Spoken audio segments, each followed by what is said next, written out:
Prabowo kan udah tua, apalagi dia kan duda, nggak punya istri kayak Mas Ganjar atau Mas Anies. Lagi pula dia kan pincang.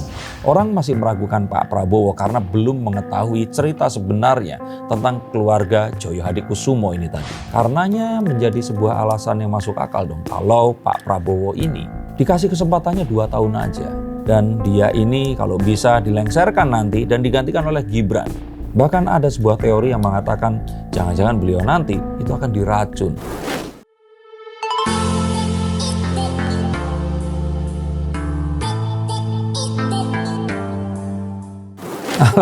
Prabowo kan udah tua, apalagi dia kan duda, nggak punya istri kayak Mas Ganjar atau Mas Anies. Lagi pula dia kan pincang. Masa akan bisa nanti datang ke pertemuan presiden-presiden di perhelatan internasional, tapi katanya udah tenang aja. Dia nanti kan cuma memerintah hanya 2 tahun saja. Dan setelahnya konon katanya mau diracun apa dibinasakan. Betulkah hal itu akan terjadi? Yuk kita akan lihat menggunakan kartu-kartu ini. Berbagai gosip ini bermunculan, terutama menjelang pemilihan atau pencoblosan yang terjadi di 14 Februari beberapa hari silam. Masyarakat yang mendengar ini, baik yang mendukung atau tidak, menjadi miris dan khawatir. Apakah betul perpolitikan harus sekejam itu? Tapi tuduhan bahwa Prabowo yang dianggap tua karena Pak Jokowi aja umurnya baru 60-an, Mas Ganjar dan Mas Anies yang masih di 50-an, yang artinya Pak Prabowo ini akan selesai menjabat saat umurnya 77 tahun nanti atau 78. Lalu dia akan duda yang nggak akan memiliki ibu negara dan mungkin nggak bisa lari maraton kayak Mas Ganjar yang memang fit badannya dan bisa lari maraton kemana-mana. Itu kata seorang Gunawan Muhammad, wartawan senior yang jelas-jelas sakit hati sama Pak D. Tapi ini kan sebenarnya sama kayak masa lalu. Ini lagu lama. Jokowi yang dianggap plonga-plongo, dianggap keturunan PKI, presiden boneka yang nggak bisa apa-apa, nggak bisa bahasa Inggris. Dan saat dilontarkan hal-hal itu, dia cuma bisa diam aja. Tapi apa yang terjadi? Saham Freeport yang selama ini mengeruk gunung emas yang ada di Papua akhirnya berhasil direnegosiasi. Dan bagaimana kebakaran jenggotnya Uni Eropa saat Presiden Joko Widodo mengajak seluruh lembaga eksekutif dan legislatif untuk menahan penjualan nikel secara mentah dan meminta diadakannya hilirisasi bahkan untuk beberapa SDM Minerba di masa mendatang. Itu tuh yang dilakukan oleh Presiden plonga-plongo kemarin itu. Maka kita nggak bisa memisahkan apel dari pohon di mana tempat apel tersebut jatuh. Orang masih meragukan Pak Prabowo karena belum mengetahui cerita sebenarnya tentang keluarga Joyo Hadikusumo ini tadi. Sang ayah, begawan politik Sumitro Joyo Hadikusumo, ini adalah terkenal sebagai seorang yang idealis. Seseorang yang sebenarnya ikut membangun bangsa ini dan kemudian harus berseberangan pemikiran dengan Presiden Soekarno kala itu. Bahkan tidak hanya Presiden Soekarno. Kala Presiden Soekarno lengser pun, beliau yang jelas-jelas datang mengantarkan anaknya Prabowo Subianto datang untuk melamar putri dari Pak Harto ini tadi. Akhirnya harus berani berhadapan-hadapan dengan besannya saat menjelang krisis ekonomi yang terjadi di tahun 1998. Pak Sumitro ini berani menunjukkan ketidaksetujuannya dan terang-terangan menuduh dugaan korupsi yang dilakukan oleh pemerintahan Pak Soeharto ini tadi. Kita akan tahu bahwa Pak Prabowo lahir dari seseorang yang berani mengutarakan dan menyuarakan kebenaran kepada siapapun juga tanpa tedeng aling-aling dan menghadapi resiko apapun yang memang harus dihadapinya. Saya melihat buah tidak akan jatuh jauh dari pohonnya. Bahkan karena idealismenya ini tadi, dia menjadi korban dan harus berpindah negeri untuk hidup di Jordania. Karena pilihannya untuk menjadi patriot bangsa dan tidak memilih untuk berhadap-hadapan dengan Pak Habibie saat itu. Kala dia dituduh menjadi salah satu penyebab terjadinya kerusuhan Mei 1998 tadi. Yang bahkan hal itu harus mengorbankan pernikahannya dengan Ibu Titi dan membuat sang mayor jenderal ini harus di-exile atau seakan-akan dibuang ke satu negara di Timur Tengah sana. Maka kita akan tahu bahwa beliau ini akan bertahan kepada idealisme dan patriotismenya apapun yang terjadi. Dan beliau menunggu di saat yang tepat, tidak pernah berhenti dan bosan untuk berusaha, hingga akhirnya dia bisa kembali lagi ke Republik Indonesia ini untuk kemudian ikut dalam kontestasi politik kala itu dan mendirikan sebuah partai yang kali ini bisa saja akan menjadi salah satu partai yang sangat besar yang mungkin saja akan mengalahkan partai-partai senior seperti PDIP, P3, dan Golkar nanti. Dan dari sini kita akan tahu bahwa beliau bukanlah seseorang yang akan gampang menyerah.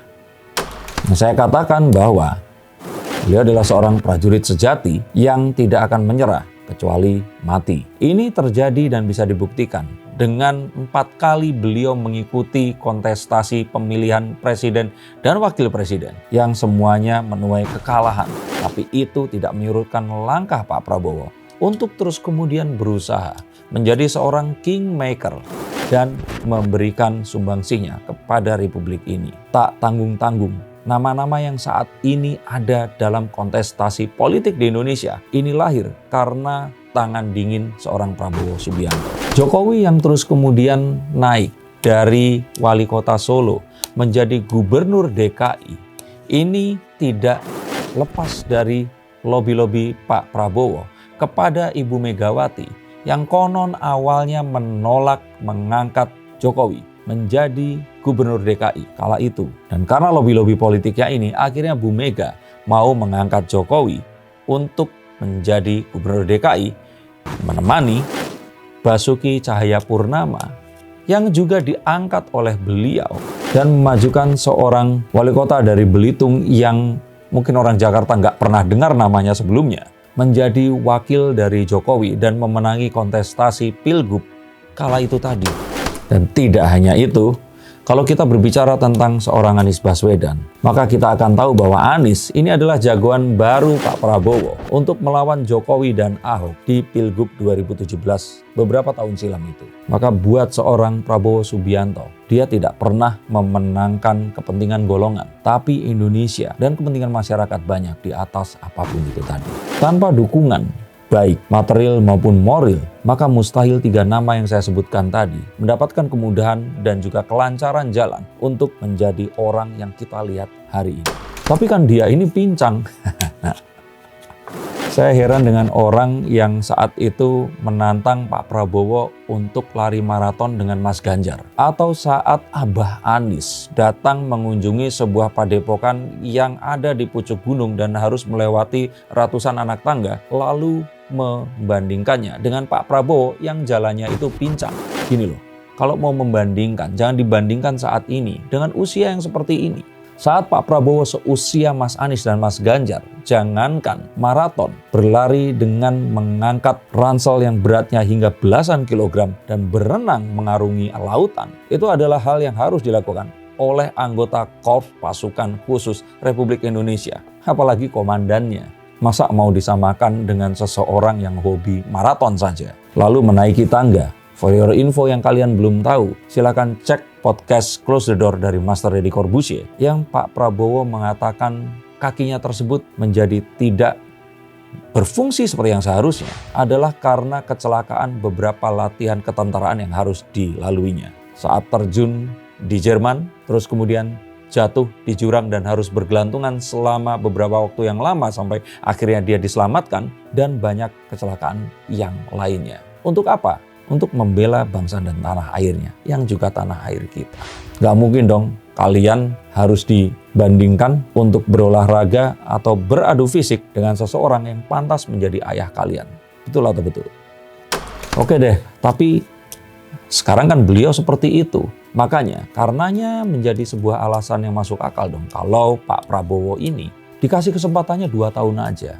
Dan dia ini kalau bisa dilengserkan nanti dan digantikan oleh Gibran. Bahkan ada sebuah teori yang mengatakan jangan-jangan beliau nanti itu akan diracun. Nah, saya katakan itu hanyalah sebuah ketakutan belaka, sebuah ketakutan yang dihembus-hembuskan. Suatu hal yang terkreasi dari imajinasi kita seperti terbangun dari mimpi karena ketakutan kita saat kita dalam kondisi bangunnya. Maka saya boleh katakan 1 periode Pak Prabowo akan menjadi pemimpin Republik ini. Dan hal yang ditakutkan itu pasti tidak akan terjadi. Mungkin pengalaman selama ini menunjukkan bahwa beliau ini adalah seorang kingmaker sejati. Beliau juga seorang prajurit tangguh yang hanya akan menyerah saat dia nanti mati. Beliau bukanlah orang yang akan menerima kegagalan dan tidak berusaha kembali. Tapi di atas itu semua, di usianya yang dikatakan tua ini, mungkin itulah yang membuat beliau cukup bijaksana untuk menerima pinangan seorang Joko Widodo yang dulu bukan siapa-siapa dan mungkin hanyalah seseorang yang tidak berarti jika dibandingkan dengan karir beliau yang sudah ada dan mungkin pernah bertemu dengan seluruh presiden yang ada di Republik ini. Dan untuk itu perlu sebuah ilmu yang mungkin tidak semua orang bisa mengamalkannya, yaitu ilmu untuk ikhlas. Demi apa? Demi bangsa dan negara. Maka akankah kalian sama seperti saya memberikan kesempatan bagi sang tua ini, memberikan kesempatan bagi si duda ini, berada di belakang si pincang ini yang akan membawa Indonesia menuju Indonesia emas di tahun 2030 dan 2045 nanti? Silakan bagikan konten ini jika konten ini bermanfaat. Dan silakan tekan tombol subscribe jika kalian menyukai cara pandang dan juga diskusi yang semacam ini. Semoga kita akan bisa melalui tahapan akhir dari pemilu ini dan mendapatkan seorang pemimpin yang memang benar-benar akan membawa kita memanfaatkan bonus demografi yang kita miliki dan keluar dari middle income trap yang menjadi kunci menuju Indonesia emas nanti. Terima kasih, sampai jumpa dan salam.